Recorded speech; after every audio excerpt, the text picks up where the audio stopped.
Shalom everyone, welcome back to Rose of Sharon Church Singapore online service.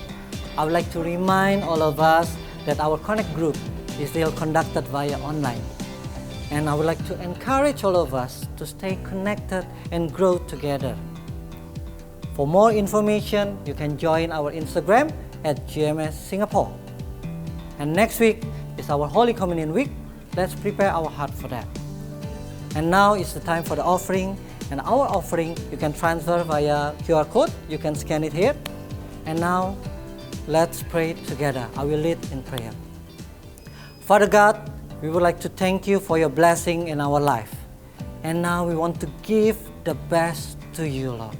And we know that you are the greatest God of all. Thank you for your blessing. In Jesus' name we pray. Amen.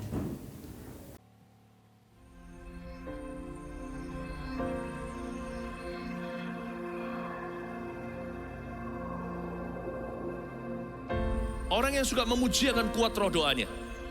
Orang yang berdoa pasti berakhir memuji. Karena Allah bertata di atas pujian. Siapa memuji, Allah mengatasi hidupnya.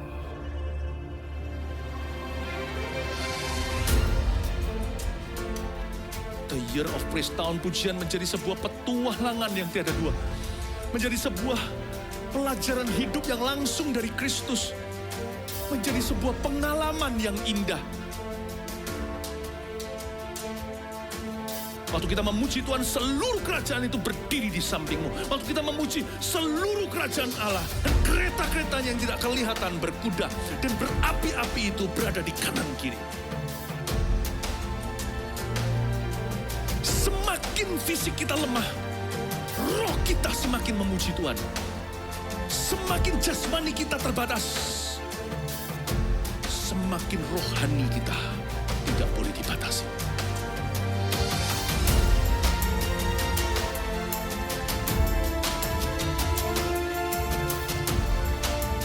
Welcome to the Year of Praise and Provision.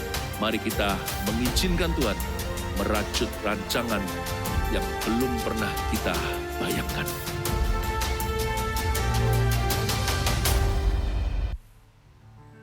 Jemaat Tuhan dimanapun kita berada, mari kita bersama-sama memuji Tuhan. Haleluya.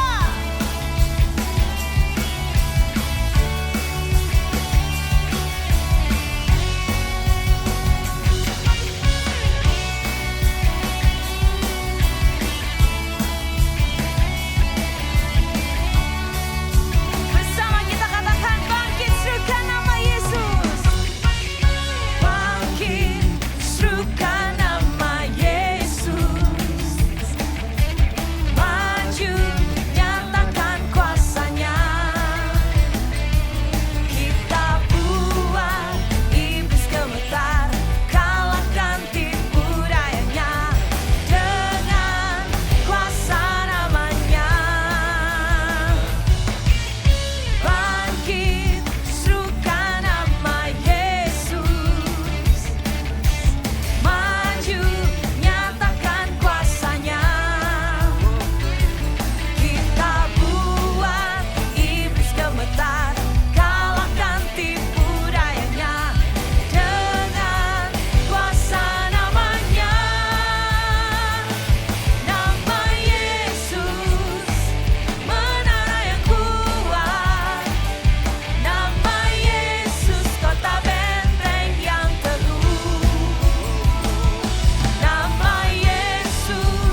Namamu besar dan layak dipuji, ditinggikan Tuhan.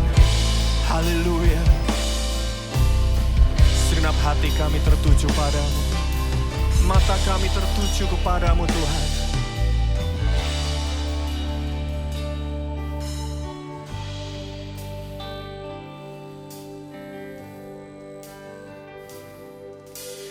Mataku tertuju padamu, segenap hidupku ku serahkan padamu. Bimbing aku masuk rencanamu,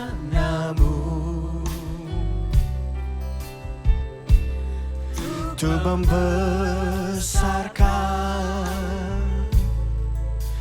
kerajaanmu. Ku mau mengikuti kehendak-Mu ya Bapa. Ku mau selalu menyenangkan hati-Mu. Mata kami memandang-Mu Tuhan. Mataku tertuju padamu,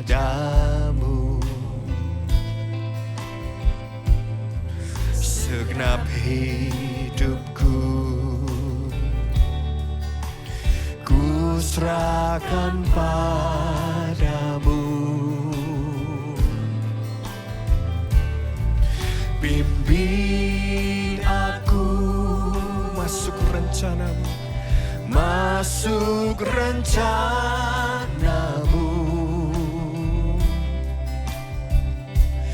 untuk membesarkan kerajaan-Mu.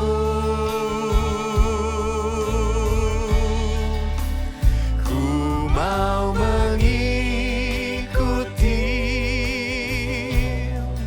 kehendak-Mu ya Bapa. Ku mau selalu menyenangkan hati-Mu. Sekali lagi kita naikkan pujian ini. Mata kami tertuju padamu Yesus. Mataku tertuju padamu, segenap hidupku, segenap hidupku ku serahkan padamu. Bimbing aku masuk rencana-Mu,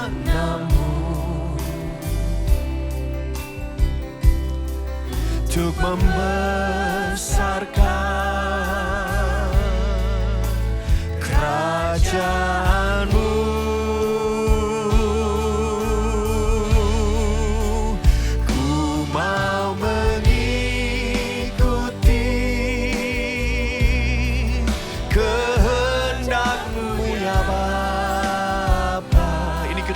Kami Tuhan, dan ku mau selalu menyenangkan hati-Ku, mau mengikuti kehendak-Mu, ku mau mengikuti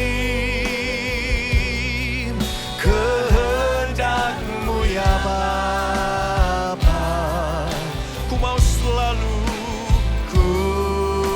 selalu menyenangkan-Mu Tuhan. Oh,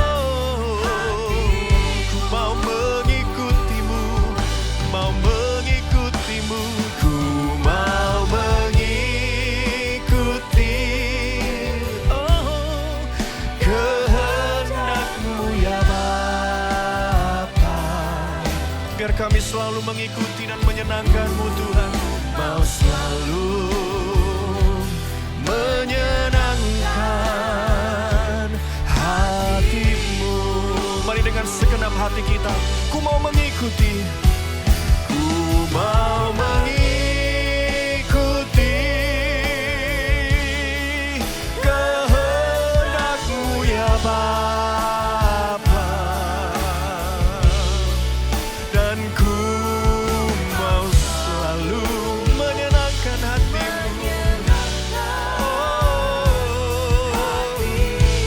Ku mau mengikuti kehendak-Mu, ku mau mengikuti, ya Tuhan, kehendak-Mu ya Bapa. Itu yang terbaik bagi kami Tuhan.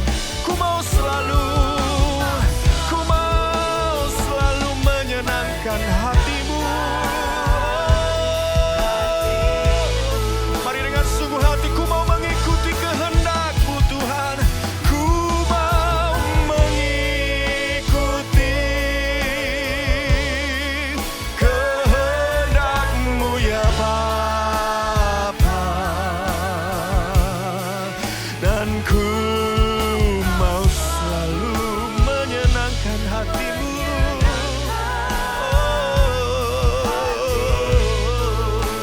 Ku mau selalu menyenangkan-Mu.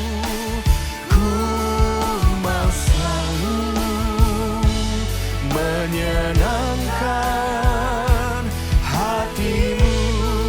Ku mau selalu Tuhan, ku mau selalu menyenangkan hati-Mu.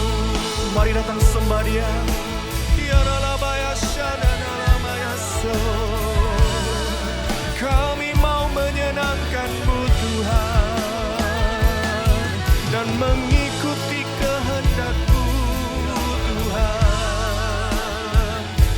Jalan-jalan-Mu sempurna bagiku Tuhan, tiada yang seperti rencana-Mu.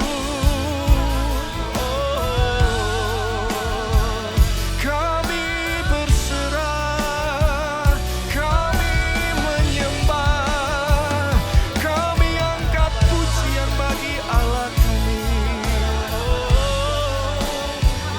Sebab rancangan-Mu di atas rancanganku, kehendak-Mu sempurna bagiku Tuhan. Ku mau mengikuti-Mu seumur hidupku. Kirana-namanya Shadana-lamo, Kirana-namana-namana-namanya Shidana-namana-namanya So, Kirana-namana-ya Shidana-bede-bede-bede-bede-ya Shidana-bede-ya-la-la-la-la-la-la-la-la-la-ya So. Mari angkat hati-Mu, angkat sembah-Mu Tuhan, pegang tangan kami dan tak tinggalkan kami. Oh, kami percaya Tuhan, dan kami berserah Tuhan pada kehendak-Mu. Hiralalalabaya Shakaralalabaya So, Hiralalamana-namana-namaya So. Kau Bapa yang baik. Hiralalalabarabarabaya Shade, Iribiashikaralalambana-yalamo, Huramana-mana-mana-namaya Se.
Kami tahu Kau memandang kami Tuhan dari tempat maha tinggi.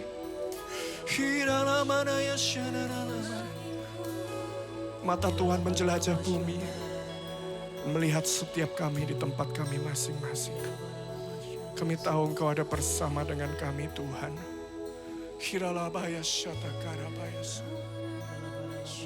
Kami rasakan kasih-Mu di setiap ruangan kami Tuhan. Ku cinta Kau Yesus, ku puji Kau Yesus, ku sembah Kau Yesus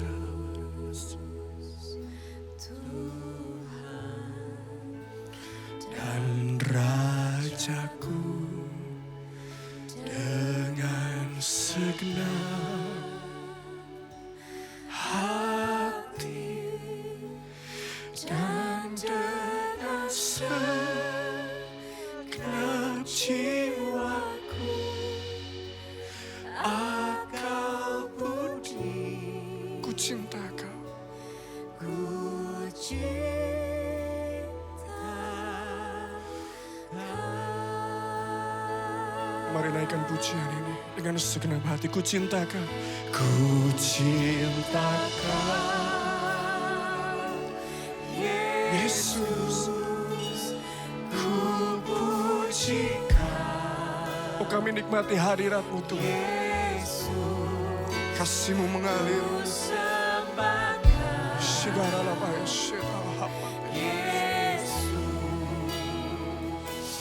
Tuhan dan Raja-Mu dengan segenap hati dan dengan segenap jiwaku, akal budi, ku cinta Kau. Mari nyatakan ku cinta Kau Yesus. Haleluya, haleluya. Oh, ku cinta Kau Yesus, ku puji Kau Yesus, ku sembah Kau selamanya.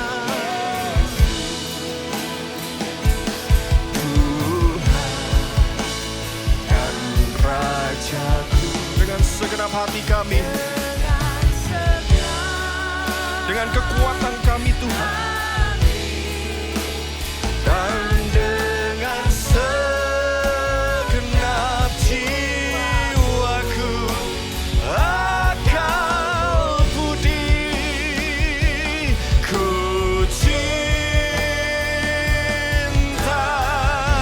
Kau. Ku cinta Kau Yesus, ku cinta Kau Yesus.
Tuhan cinta umatnya, Tuhan sayang umatnya.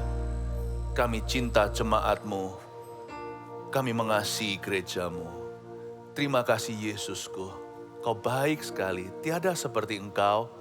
Ajari kami hari ini Guru, Maha Guru, beri kami pesan pengembalaan, hikmat kerasulan, untuk membimbing dan menuntun kami di dalam setiap keputusan hidup ini. Restui sertai kehidupan jemaatmu yang Kau pilih. Biarkan rumput hijau, air tenang, selalu ada di hadapan dan di depan. Terima kasih Bapa Sorgawi, sembunyikan hamba di balik salib-Mu. Roh Kudus berkarya. You're welcome in this place. Dalam nama Yesus, amin. Praise the Lord. Jemaat yang terkasih, selalu kami mengasihi Anda. Dari jauh atau dekat, selalu Anda berada di hati kami. Kita semua ada di hati Tuhan. Dan hari ini saya mau memberikan kepada Anda hikmat kerasulan dan juga berkat dan pesan pengembalaan. Mari kita siapkan hati, ambil Alkitab, ambil catatan ya. Mari kita buka sama-sama di Kejadian pasal 11. Saya beri judul hikmat di balik cerita Menara Babel. Kita baca sama-sama dulu Kejadian pasal 11 ayat 1 sampai 4 saja. Saya bacakan ya. Menara Babel. Adapun seluruh bumi satu bahasanya dan satu logatnya. Maka berangkatlah mereka ke sebelah timur dan menjumpai tanah datar di tanah Sinear. Lalu menetaplah mereka di sana. Mereka berkata seorang kepada yang lain, marilah kita membuat batu bata dan membakarnya baik-baik. Lalu bata itulah dipakai mereka sebagai batu dan tergala-gala, sebagai tanah liat. Juga kata mereka, marilah kita dirikan bagi kita sebuah kota dengan sebuah menara yang puncaknya sampai ke langit. Dan marilah kita cari nama, supaya kita jangan terserak ke seluruh bumi. Ayat pertama, adapun seluruh bumi satu bahasanya dan satu logatnya. Kejadian Menara Babel itu terjadinya sekitar 700 tahun setelah kejadian Nuh, yaitu air bah. 700 years later. Kelihatannya cukup lama, padahal bagi orang-orang purbakala itu nggak terlalu lama sih, karena mereka hidupnya lama sekali. Sebelum air bah, manusia itu hidup sampai umur 800-900 sekian. 900 sekian, hampir 1000, yang paling tua itu Metusela. Lalu setelah air bah, manusia hidupnya mulai semakin singkat, usia semakin pendek. Pendek-pendek pun, itu 300-400 tahun. Nuh saja waktu masuk Bahtera dia umur 600. Jadi trauma tentang air bah itu masih kental di dada. Masih terasa sengatnya, masih belum jauh dari memori. Paling tidak hanyalah lewat satu generasi. Jadi kejadian itu terjadi di zamannya papa kita, contohnya. Ayah kita dulu bagaimana, kita pasti mengikutinya waktu kita masih kecil ya kan. Papa dulu pernah miskin, jadi kita merasakan hidup susah, itu kita masih terbawa-bawa. Jadi sebenarnya trauma air bah masih dirasakan di keturunan berikutnya. Belum lama yang lalu. Karena itu jangan heran, segera mereka membangun gedung pencakar langit, tujuan mereka bukanlah membangun gedung. Tapi mereka gak percaya sama Tuhan. Di dalam otak mereka dan benak itu ada kata jangan-jangan. Jangan-jangan Tuhan akan menenggelamkan kami sekalian lagi. Apapun yang dibangun di atas dasar ketidakpercayaan, tidak akan ada restu Tuhan di dalamnya. Apapun yang kita lakukan demi kekhawatiran, tidak ada berkat Tuhan di dalamnya. Itu sudah salah dari awalnya, udah salah kaprah. Makanya itu firman Tuhan berkata di perjanjian baru, tanpa iman kita gak bisa menyenangkan Tuhan, Ibrani 11. Hanya lewat imanlah kita bisa menyenangkan Allah. Apapun yang dibangun tanpa iman, Paulus pun mengajarkan dalam surat-suratnya. Makan minum pun dengan iman. Apapun yang kita lakukan tanpa iman, kita berdosa kepada Tuhan. Dosa itu sebelum dilakukan sudah ada di hati. Dia ada di dalam lubuk hati orang yang tidak percaya. Dosa yang paling primitif apa? Bukan ambil buah terlarang. Itu manifestasi, itu beraksi. Itu actionnya. Tapi dosa itu dimulai dengan ini, ketidakpercayaan kepada Tuhan. Makanya kalau Roh Kudus datang, Yohanes mengatakan begini, ia akan menginsafkan dunia akan dosa. Karena dunia tidak percaya kepadaku. Dosa nomor 1 itu unbelief. Tidak percaya kepada Tuhan alias menaruh curiga. Pikiran negatif gak tanggung-tanggung, bukan terhadap sesama. Bahkan tidak terhadap diri sendiri, langsung kepada Tuhan. Kita negatif gitu sama Tuhan Yesus. Kita negatif sama Allah Bapa. Kita merasa bahwa Tuhan itu hendak menyimpan yang terbaik bagi dirinya. Tuhan itu selalu isi hatinya mau menguji kita dan mau mencobai. Makanya kita sering tuding sorga. Kenapa pencobaan ini? Sebelum Adam dan Hawa ulurkan tangan dan makan dari buah terlarang, hatinya sudah jatuh dari percaya dulu. Nah, ini yang terjadi sebenarnya. Karena mereka masih trauma dengan air bah, mereka lupa Tuhan pernah berjanji. Berjanji di Kejadian pasal 8 ayat 21. Nggak usah dibuka, tetapi pada waktu itu Tuhan mencium harumnya persembahan Nuh. Dari hewan-hewan yang sudah langka itu, Nuh ambil hewan-hewan yang tidak najis. Clean animals atau hewan-hewan yang layak untuk dipersembahkan. Nuh mempersembahkan itu dan Tuhan mencium harum, bukan mencium daging tapi Tuhan mencium hati. Hati Nuh yang rela berkorban. Hati Nuh yang memberikan terbaik dari hewan-hewan yang langka dan binatang-binatang yang tinggal 1-2. Nuh mempersembahkan pada Tuhan dan Tuhan berkata, aku terharu. Aku tidak akan sekali lagi mengutuki bumi gara-gara manusia sekalipun niat hati manusia itu dari sejak kecilnya adalah jahat. Aku tidak akan lagi menenggelamkan dengan air bah seluruh bumi serta seluruh isinya.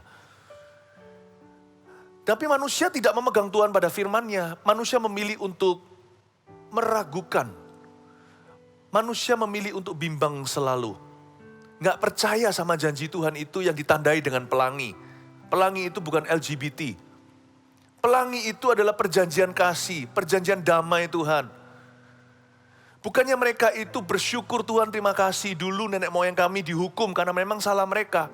Kami sekarang mau ikut Tuhan sungguh-sungguh. Enggak, malah membangun suatu trofi piala pemberontakan hati sekali lagi. Mereka malah membangun suatu tembok dengan Tuhan. Tembok itu namanya jaga-jaga. Dalam pikiran yang sudah diisi dengan jangan-jangan. Mereka malah mengusahakan independence atau mandiri dari Tuhan. Kami mau merdeka, kami proklamasikan lewat Menara Babel ini bahwa kami tidak takut dengan hukumanmu. Ayo silakan kalau air bah datang lagi, kami bisa panjat loteng ini. Kami bisa naik ke tempat tertinggi, kami tidak akan mati. Kok gitu ya? Pernah nggak orang tua yang disiplin anaknya nggak ngerti-ngerti? Ketika didisiplin, anaknya tidak paham mengapa dia dihukum oleh papa. Padahal harusnya kan dia merenungkan kesalahannya dan bertobat. Harusnya dia tidak mengulangi. Papanya padahal lo juga nggak pukul gimana, paling cuma pakai sesuatu, lidi satu biji saja. Saya tidak menekankan yang namanya hukuman fisik ya, jangan. Jangan kekerasan dalam rumah tangga. Memukul anak itu adalah cara disiplin yang paling buruk. Karena anak gak akan mengerti. Tapi ini omong kosong andai kata hanya ilustrasi. Kalau kita ambil satu lidi gitu aja masa sakit sih. Lalu di pantat anak. Pantat anak yang notabene tebal. Cuma divet gitu. Tapi dia gak ngerti salahnya. Malah pakai buku dimasukkan dalam celana. Lain kali aku gak akan sakit kalau dipecut papa. Harusnya kan dia ngerti maksud bapaknya. Harusnya dia paham kenapa papanya marah. Kenapa dia dapat hukuman? Apa salahnya? Harusnya dia introspeksi, evaluasi diri. Dan bertobat dan menjadi lebih baik lain kali. Enggak. Malah membangun suatu benteng terhadap ayahnya. Kan nantang. Tapi mana tulisannya kalau mereka nantang? Menara Babel itu kan proyek. Kan building project. Bukan, saya tunjukkan ya. Sebentar lagi kita sekarang melihat dulu ayat yang kedua. Maka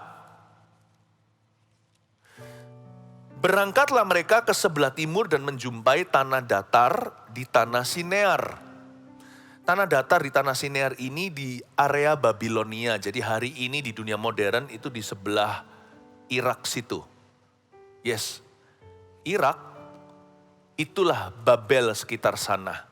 Dahulu kala, pada waktu di zaman purbakala ada menara Babel di teritori ini. Lalu kemudian hari nanti Babilonia menjadi superpower, menjadi negara adikuasa. Dulu tempat itu adalah pusat dunia. Mereka ke sebelah timur kan, menjumpai tanah datar di tanah Sinear, lalu menetaplah mereka di sana. Mereka berkumpul di situ, oke lah, community, Tuhan masih belum keberatan. Padahal Tuhan sih sudah bilang dari dulu jangan ngumpul, tapi menyebar. Bukankah Tuhan bilang gini sama Nuh di Kejadian pasal 9 ayat 1, Nuh, beranak cuculah, berkembang biaklah, dan penuhilah bumi. Bertambah banyaklah lewat keturunanmu. Sebarkan kemana-mana, di setiap benua, penuhi bumi. Mereka malah ngumpul di tanah datar, di tanah Sinear.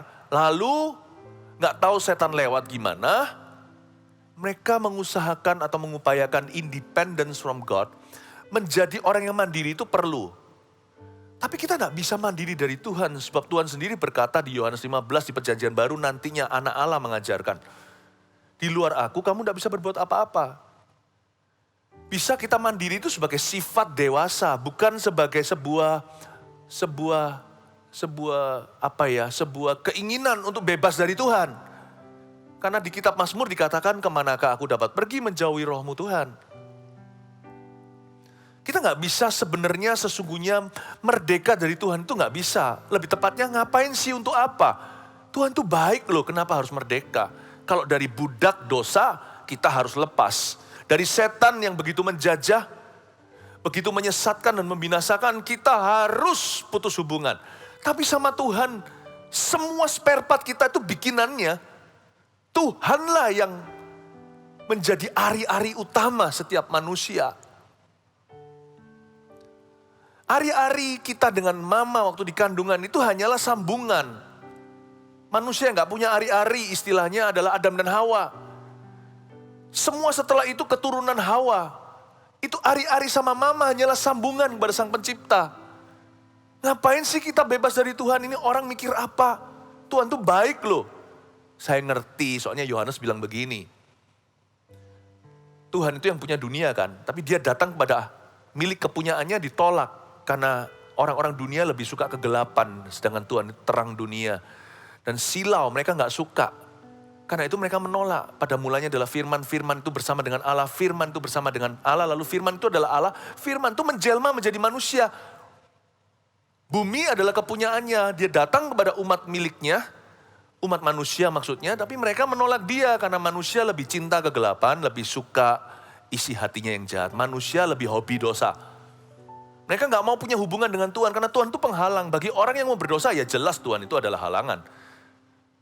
Tapi bagi orang yang ingin hidup kekal, bagi orang-orang yang lahir baru, mereka yang tidak memberontak hatinya, yang bersyukur diciptakan dalam gambar dan rupanya, Tuhan itu adalah berkat, bukan beban bagi kita. Bagi orang tertentu, Tuhan Yesus adalah sandungan. Namun bagi kita, dia adalah batu penjuru. Nah, inilah orang-orang yang begitu, yang menganggap Yesus adalah batu sandungan bagi mereka di perjanjian lama. Mereka menetap di situ, melawan arus kehendak Allah. Allah bilang nyebar, mereka ngumpul. Ini orang-orang selalu berlawanan karena mereka selalu melawan Tuhan. Padahal mereka ini adalah keturunan Nuh. Ternyata dunia gak bertobat ya, dikasih air bah. Andai kata Nuh itu juga ikut jahat, harusnya dunia hari ini in a better place, di tempat yang lebih bagus. Gak ada orang, gak ada Anda dan saya, tapi anugerahnya menyelamatkan kita. Kasih karunia yang sama yang menyelamatkan Nuh hari ini menyelamatkan Anda dan engkau dan aku. Andai kata Nuh juga ikut jahat, satu-satunya harapan bumi nih. Nuh, istrinya 3 orang anaknya, 3 orang mantunya, 8 orang saja. Ya, andai kata Nabi Nuh itu tidak ada, dunia sudah punah. Karena memang Tuhan itu tidak pernah salah. Tuhan berkata begini sama Nuh, dari kecil manusia itu niat hatinya jahat. Tapi gara-gara kamu Nuh, aku tidak akan memunahkan lagi. Aku tidak akan memusnahkan bumi dengan cara yang sama, tidak akan memusnahkan bumi sekaligus lagi. Tapi masing-masing orang akan punya pilihan, setiap negara akan ada gilirannya mendapat lawatan kasih karunia atau mungkin sekali-kali di negara-negara tertentu mengalami pukulan Tuhan. Tapi gak akan pernah sekaligus aku musnahkan semua seperti hari ini. Gara-gara Nuh dan pengorbanannya yang harum di hadirat Allah. Andai kata Nuh gak ada atau Nuh jahat sekalian, hari ini gak ada kita. Tuhan gak pernah salah. Tuhan berbelas kasihan sama Nuh, Tuhan tahu Tuhan itu gak buta. Tuhan yang menciptakan mata. Masa dia sendiri buta? Tuhan tuh lihat segala sesuatu dan Tuhan tahu hati manusia itu selalu jahat. Niat hatinya dari kecil itu selalu kejahatan. Tapi Tuhan tetap janji sama Nuh, aku tidak akan musnahkan. Betul kan? Terbukti kan? Terbukti bukan? Tuhan yang mengatakan maksud hati manusia itu jahat. 700 tahun kemudian, mereka mau melakukan sesuatu yang membahayakan mereka sendiri. Kalau Tuhan izinkan Menara Babel itu terbangun selesai proyeknya, maka Tuhan terpaksa harus memusnahkan seluruh bumi lagi. Karena mereka satu logat, satu bahasa. Mereka sepakat universal untuk berdosa. Untungnya sekarang ada border, ada pembatasan pakai visa. Jadi orang-orang Eropa nggak tentu sepakat sama Asia. Kalau enggak kan antikristus sudah datang. Afrika nggak tentu akan sehati dengan South America. Amerika aja beda sama Kanada, padahal hanya perbatasan darat. Coba bayangkan, karena manusia dipisahkan, dikacau balaukan bahasanya. Makanya Tuhan tidak perlu menghadapi manusia sekaligus sama-sama untuk memberontak kepada Allah dan Tuhan harus tumpas. Tahu nggak? Tuhan tidak menyelamatkan dirinya ketika mengacau balaukan bahasa mereka. Banyak orang kira cerita ini Tuhan gak punya rasa aman. Takut-takut nanti mereka memberontak, Tuhan dilengserkan. Siapa bisa lengserkan Tuhan? Gak ada yang bisa. Itu loh, malaikat. Malaikat itu beribu-ribu kali lipat. Jauh lebih mulia, lebih berkuasa. Lebih tak terbatas daripada manusia, sekalipun mereka dibatasi ruang kerja. Malaikat yang paling mulia salah satunya, dahulu sekarang telah menjadi Lucifer. Menyeret sepertiga bintang bersama dengan dia untuk memberontak. Itu aja gak bisa sama sekali. Gak bisa menyenggol Tuhan. Kita gak boleh GR. Kalau kita baca ini, kita terlalu percaya diri. Kita rasa Tuhan gak punya rasa aman. Tuhan bilang mari kita turun kacaukan bahasa mereka. Karena mereka ini kalau sepakat tidak ada lagi yang mustahil untuk mereka lakukan. Tuhan bukan selamatkan dirinya. Tuhan selamatkan kita. Kalau sampai Menara Babel ini kejadian, habislah semua. Today, hari ini, Anda dan saya sudah gak hidup di sini. Seluruh bumi akan mati. Karena dalam cerita Menara Babel, tidak ada Nuh lagi. Keturunan Nuh ini. Dihajar juga tidak bertobat, dipukul tidak berubah. Buktinya, hampir 1000 tahun kemudian mereka kumat. Saya ngomong gini seolah-olah kita rasan-rasan ya, ngomong orang lain. Padahal sebenarnya loh, inilah nenek moyang kita. Kita semua keturunan Adam dan Hawa. Kita ini punya potensi kambuh. Makanya itu, saya gak berani jauh. Saya gak berani jauh dari Tuhanku. Karena saya tahu di luar Dia, aku gak bisa berbuat apa-apa. Don't strive for independence from God. Be more dependent malahan. Janganlah berusaha untuk mandiri dari Allah. Malah justru kita harus jadikan Dia pokok anggur, kita carangnya. Pastilah kita berbuah. Dan jikalau dibersihkan, jangan kecewa. Jikalau kita itu dikerok gitu ceritanya. Kita dimurnikan. Ngikuti saja supaya cepat prosesnya. Berarti Tuhan mau kita untuk lebih banyak berbuah. Dan mereka ngumpul di tanah Sinear. Di daerah situ Babilonia. Kumpul-kumpul di sana, Tuhan suruh nyebar. Mereka melawan arus, jelas-jelas Tuhan bilang penuhi bumi. Mereka tarik semua populasi, ayo bersama kita cari nama untuk diri sendiri. Ini dibangun di atas dasar keangkuhan. Ini bukan proyek-proyek building yang berkenan kepada Tuhan. Jadi jangan sampai berkata begini ya, jangan sampai salah tafsir, oh Tuhan itu menentang proyek bangunan. Enggak. Motivasi di baliknya itu loh yang Tuhan lawan. Yang Tuhan sama sekali benci adalah keangkuhan. Karena mereka berkata, mari kita cari nama supaya kita jangan terserak ke seluruh bumi. Kalimat terakhir di ayat 4 yang kita baca tadi. Let's find a name for ourselves. Untuk kebanggaanku, untuk aku. Lalu kita lihat ayat 3, mereka berkata seorang kepada yang lain. Marilah kita membuat batu bata dan membakarnya baik-baik. Berhenti. Kan kedengarannya baik. Guys, ayo kita buat batu bata yuk. Produktif kan? Kan gak apa-apa. Kedengarannya fine saja. Dan kita akan membakarnya baik-baik. Terlalu sering hari-hari ini kata excellence atau excellent spirit itu didengungkan di tembok-tembok gereja. Di mimbar-mimbar. Pokoknya excellent. Bagus sih. Kelihatan kedengarannya baik karena mereka mau membuat batu bata dan membakarnya baik-baik. Namun demikian ada 3 hikmat Tuhan kenapa Tuhan menentang proyek Menara Babel ini. 3 ini adalah hikmat yang bisa Anda terapkan dalam setiap keputusan. Dalam segala sesuatu yang Anda harus putuskan hari ini dan ke depan. 1, tidak semua ide yang baik itu dari Tuhan. Catat. Apa yang kedengaran atau nampak baik saja belum tentu benar di hadapan Allah. Karena mereka kan mau membuat batu bata. Itu sebuah idea. Sebuah ide. Ayo guys, let's make bricks. Ayo kita buat batu bata. Dan kita bakar batu bata itu baik-baik. Let's do it wholeheartedly. Mari kita lakukan dengan segenap hati. Saulus dulu sebelum dia jadi Paulus juga dengan segenap hati menganiaya jemaat. Dia menganiaya orang Kristen termasuk membunuh Stefanus. Mengira bahwa dia sedang melakukan perbuatan baik kepada Allah. Untuk Allah. Zeal without knowledge is dangerous. Semangat tanpa pengenalan yang benar, tanpa pengetahuan yang betul, itu bahaya sekali.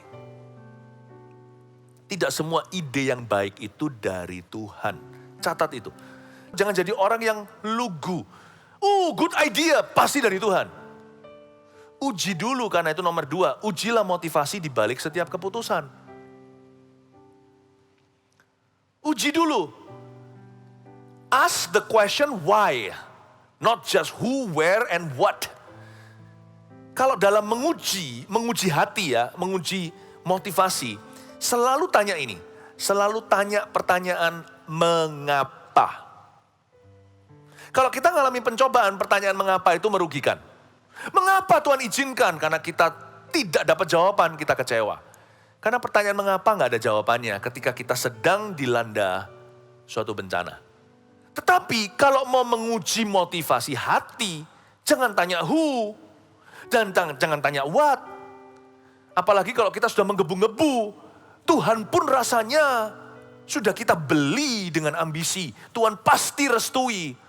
Tanya what, tambah kita tergiur. Andai kata contohnya kalau itu berurusan dengan keuntungan. Tanya where, malah kita tergesa-gesa ke sana. Kalau bisa sekarang juga, aku meraupnya. Kalau memang mau tanya, demi menguji hati, tanyalah pertanyaan mengapa atau why. Why you do this? Why you build this building? Mengapa engkau, tanya diri sendiri ya, mengapa aku membangun gedung ini? Mengapa kami membangun Menara Babel ini? Ini Menara Babel atau Menara Doa? Jujurlah. Ketika kita sungguh-sungguh menimbang-nimbang, jangan sendirian. Alangkah baiknya 2-3 orang berkumpul dalam nama Yesus, Tuhan ada di situ untuk menasihati. Libatkan orang lain juga untuk bisa menimbang hati. Khususnya suami istri supaya nggak jadi seperti Ananias dan Safira sama-sama salah. Kalau yang satu salah, yang satunya lagi dalam kondisi dekat sama Tuhan bisa membenarkan. Harus saling menimbang, besi menajamkan besi, manusia menjaga manusia. Tanyalah pertanyaan mengapa, why am I doing this? Why am I building this? Kenapa saya membangun ini? Kenapa saya melakukan ini? Kalau kita cukup waktu mau diam di hadapan Tuhan, duduk di bawah kaki, nanti akan jelas. Kita keluar dari suasana doa seperti itu tuh hanya ada dua opsi. Opsi pertama, kita semakin teguh. Yes! Tadinya saya nggak pasti, setelah saya ketemu Tuhan, saya diteguhkan dan berkata, Tuhan seperti seolah-olah Tuhan memberi saya lampu hijau, hati nuraniku pun mendukungku dan berkata, I know this is God's will. Dan kita tidak akan gentar seperti lagu kebangsaan, salah satu lagu-lagu nasional kita, maju tak gentar. Kita tidak akan takut lawan oposisi, godaan, cobaan, rintangan. Kita akan tebas semuanya.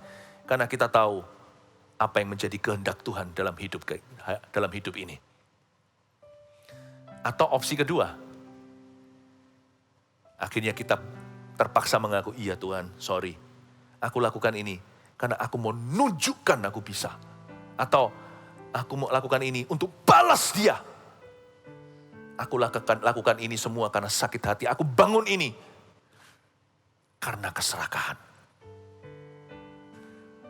Ini adalah piala atau trofi yang selama ini ku cari-cari untuk mencari nama bagi diriku sendiri.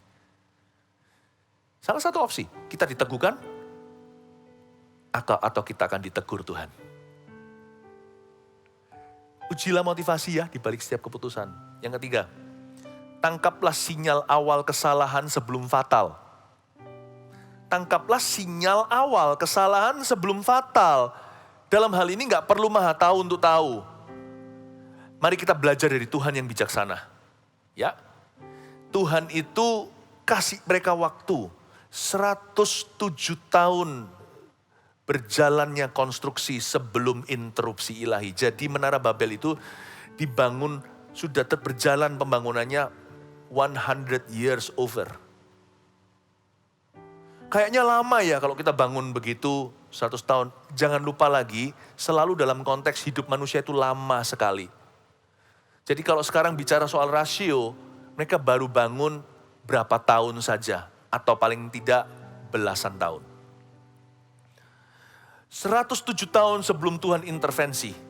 Mengapa Tuhan tunggu lama? Tuhan gak tunggu lama, itu sebentar. Sebenarnya Tuhan tegur di sinyal awal. Sebelum kesalahan itu fatal. Jadi proyek ini gak pernah jadi sih. Saya gak bicara proyek bangunan ya. Anything, apapun juga yang Anda usahakan di hidup ini. Ujilah motivasimu.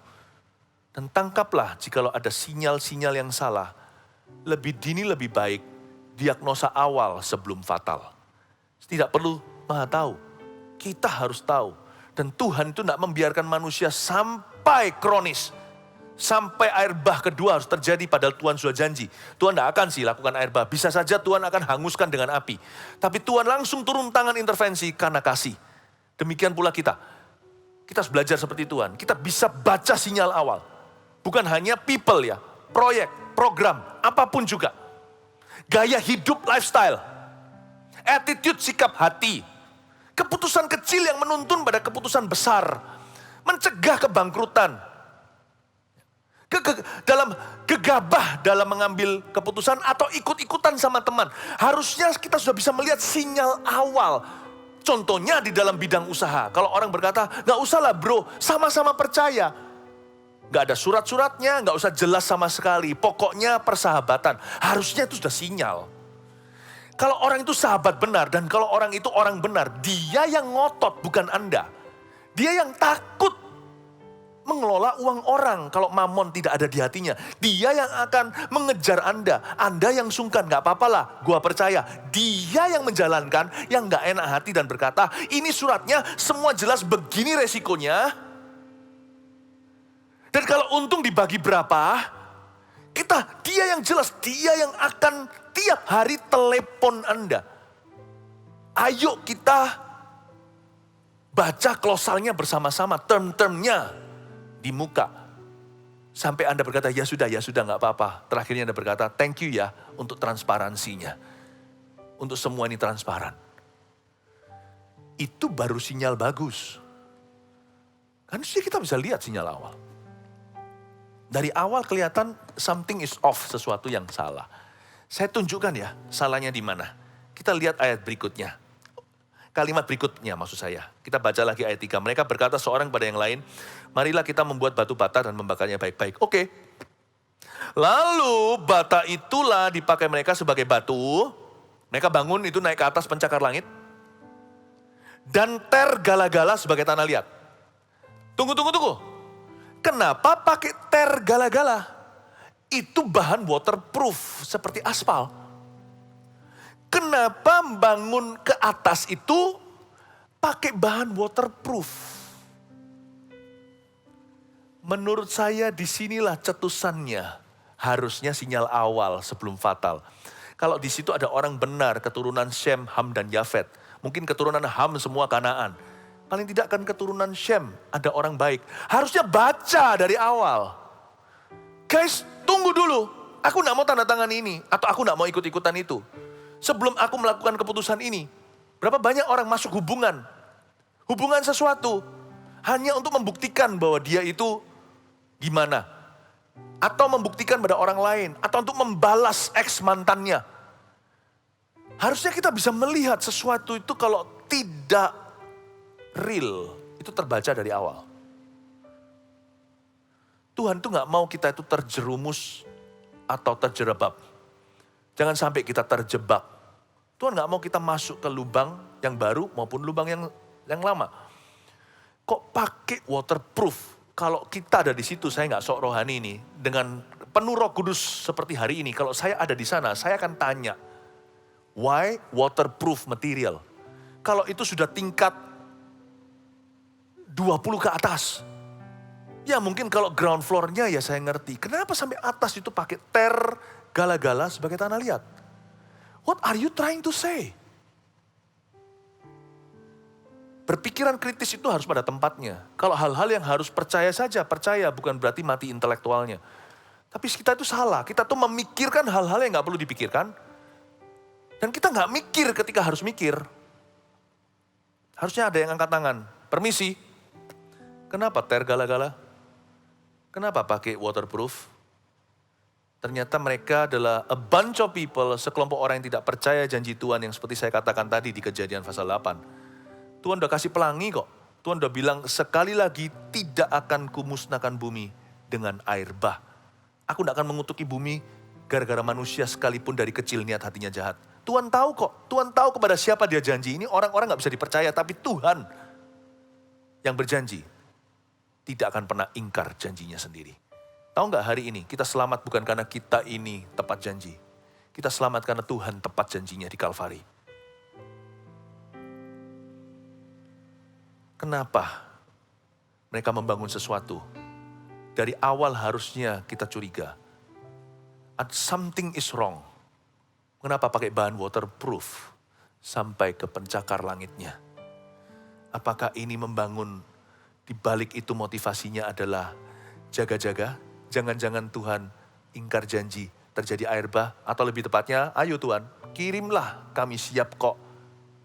Kami naik aja ke lantai 101 seperti di Taiwan. Gak akan kena banjir itu. Kaki kami gak akan basah. Aduh. Kenapa? Sinyal awal kesalahan mereka adalah materi dan hatinya salah untuk membangun Menara Babel. Hatinya itu loh salah. Materinya juga benar, tapi salah. Benar bagus, kuat aspal zaman itu adalah adalah sebuah technological marvel, kekaguman teknologi zaman itu. Itu soal konstruksi. Hari-hari itu purbakala angkat topi. Tapi mereka nggak tanya mengapa. Tergala-gala. Mana suara nurani dari yang lainnya? Mana keturunan Shem? Tapi Tuhan tuh bagus. Tuhan tuh hebat. Tuhan tuh luar biasa. Tuhan yang Maha Tahu, ajari kita gimana menilai. Makanya itu dimasukkan di Alkitab, tergala-gala. Karena Tuhan mau ajari kita untuk membaca sinyal salah di awal-awal sebelum fatal. Tuhan ajari, kata tergala-gala di sini, to teach us to be sensitive to the Holy Spirit. Untuk sensitif dan peka kepada Roh Kudus, dan peka terhadap roh jahat. Peka terhadap roh manusia, membeda-bedakan roh itu ada.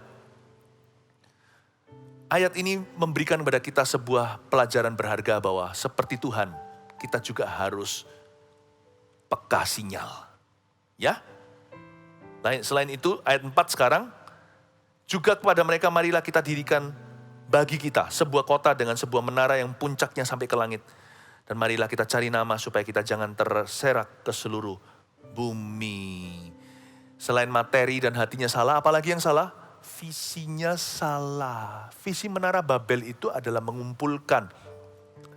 Baru saja, ini kan ayat 11, 2 pasal sebelumnya belum jauh, masih keturunan papa mama, masih di atas karena hidup manusia lama. Baru saja masih seputar zamannya. Meskipun sudah 700 tahun lalu, Tuhan berfirman kepada Nuh, beranak cucu dan bertambah banyaklah, penuhilah bumi. Dengan kata lain, spread out. Mereka malah berkata, mari kita bangun sebuah kota dengan sebuah menara yang puncak sampai ke langit. Mari kita cari nama. Oke, semua itu salah ya. Yang paling fatal di sini. Supaya kita jangan terserak ke seluruh bumi. Tuhan mau kita mempopulasi bumi. Kita tidak mau begini. Kita tidak mau begitu. Kita maunya begini. Mari kita semuanya kumpul supaya jangan terserak ke seluruh bumi. Saya sih curious atau penasaran siapa leader mereka ya. Ini antikris. Karena mereka anti arahan Kristus. Ini antikris di zaman purbakala, bukan antikristus di kitab Wahyu, di penutupan zaman. Tapi ini adalah wujud-wujud manifestasi-manifestasi kepemimpinan yang antikristus. Kristus bilang go, dia berkata no.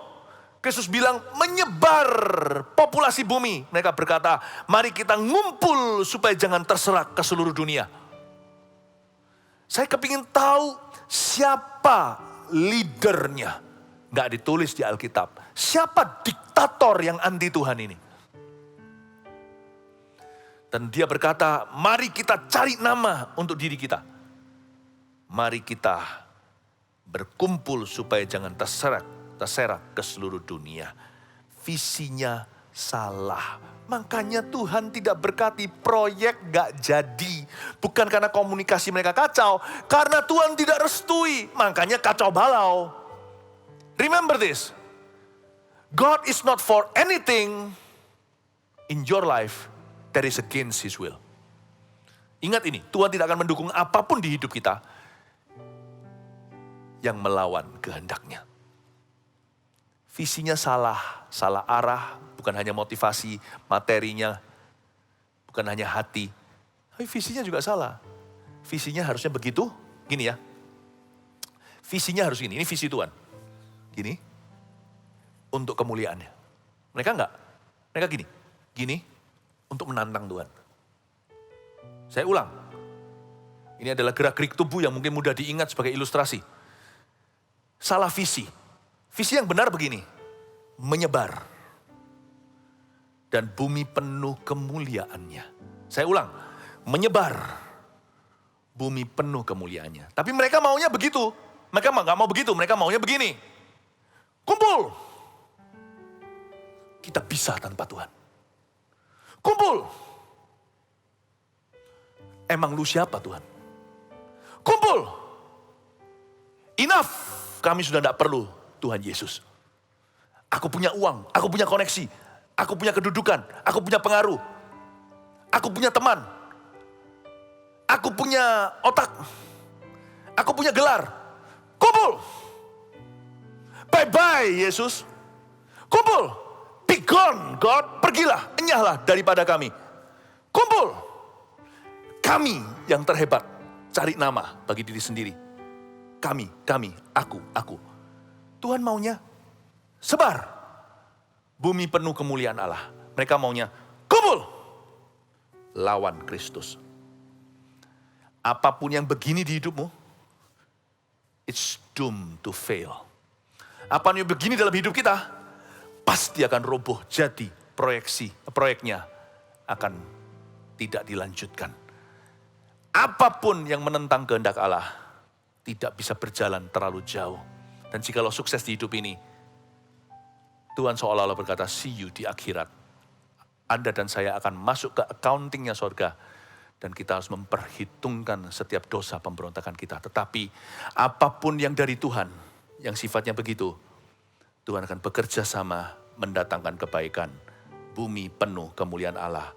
May God bless your life to be in His will. Biarkan Tuhan memberkati hidup Anda untuk senantiasa berada dalam kehendak-Nya. Dan biarkan kerajaan-Nya tiba. Kerajaan Tuhan datang. Dan kehendak-Nya jadi dalam kehidupan jemaat yang terkasih. Haleluya, amin. Di mana Anda berada, kalau memungkinkan, bangkit berdiri bersama dengan kami. Mari kita nyanyikan satu lagu ini. Ku Persembahkan tubuhku sebagai persembahan yang hidup, kudus,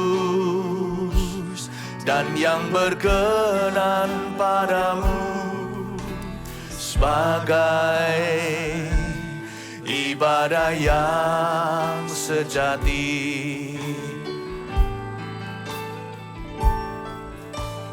Bapa, ku persembahkan tubuhku sebagai persembahan yang hidup, kudus, dan yang berkenan padamu, sebagai ibadah yang sejati. Ku sembah Kau Tuhan, ku sembah Kau Tuhan, ku serahkan hidupku kepadamu untuk kemuliaan nama-Mu. Sembah Kau Tuhan, ku sembah Kau Tuhan, ku serahkan hidupku kepadamu untuk kemuliaan nama-Mu.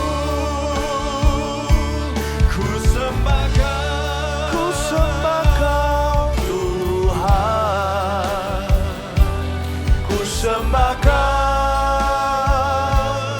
Tuhan, ku serahkan hidupku kepadamu untuk kemuliaan nama-Mu. Ku serahkan hidupku, ku serahkan hidupku kepadamu untuk kemuliaan nama-Mu. Ku serahkan hidupku kepadamu untuk kemuliaan nama-Mu. Mari kita serahkan hidup kita. Mari kita datang ke hadapan-Nya sekali lagi. Mari kita serahkan setiap proyek-proyek hidup kita. Serahkan perbuatan-Mu, maka akan terlaksanalah rencana-Mu. Mari kita serahkan perbuatan kita kepada Tuhan. Serahkan hidup kita kepada-Nya. Mari kita serahkan diri, serahkan hati. Mari kita meminta kehendak-Nya yang terjadi. Oramaya sonananaya sande. Iyaramaya sanananamo.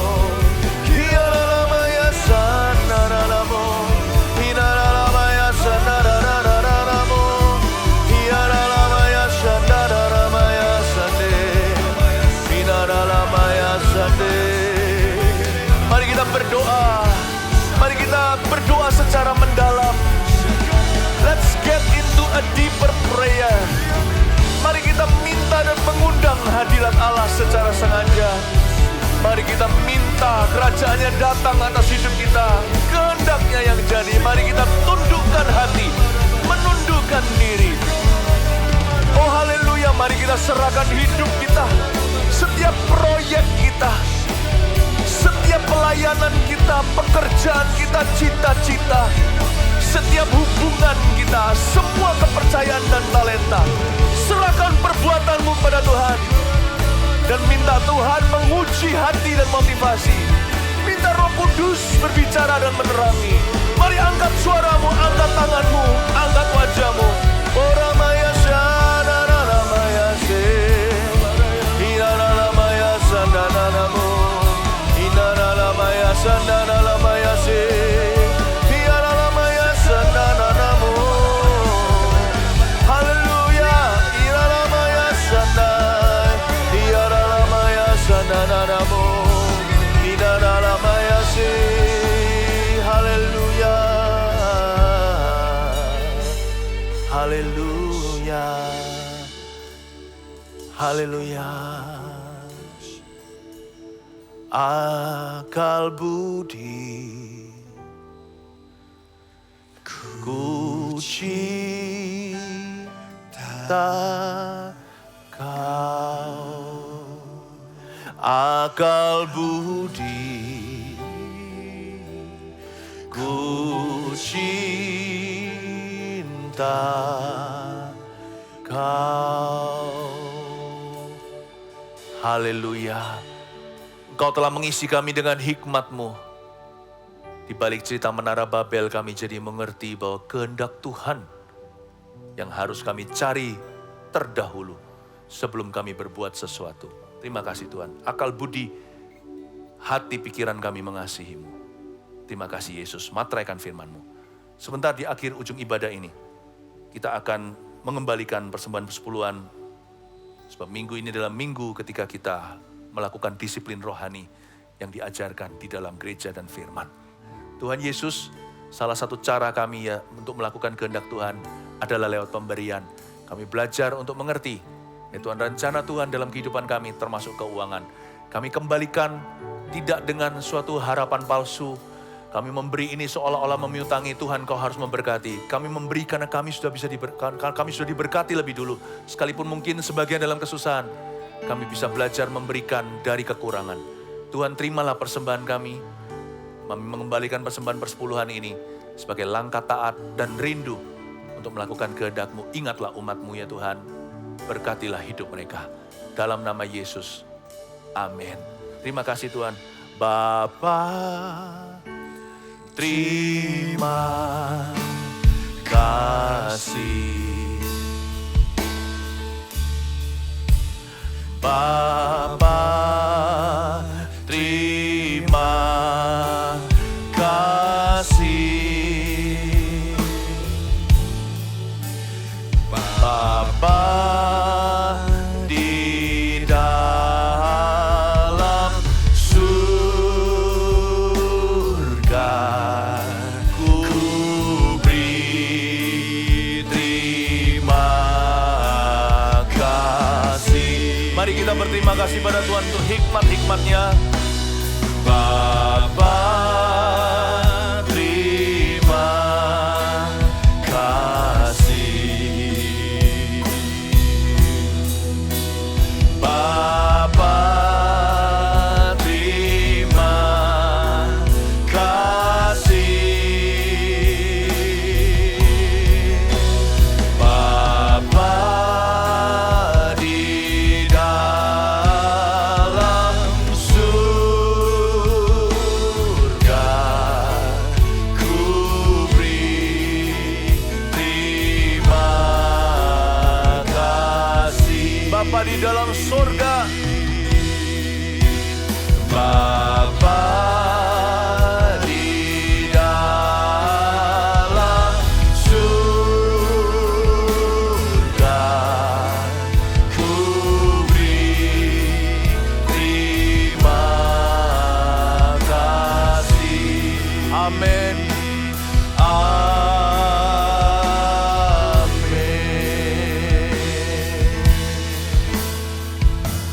Jemaat terkasih, kita mengangkat tangan, terimalah berkat dari Allah Bapa, Putra, Roh Kudus, dalam segala kasih karunia dan hikmat-hikmatnya yang tak terselami.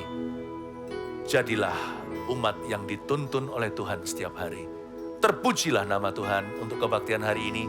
Di dalam nama Tuhan Yesus Kristus, segala kemuliaan kami kembalikan. Haleluya, amin. Selamat hari Minggu, Tuhan Yesus memberkati. I love you.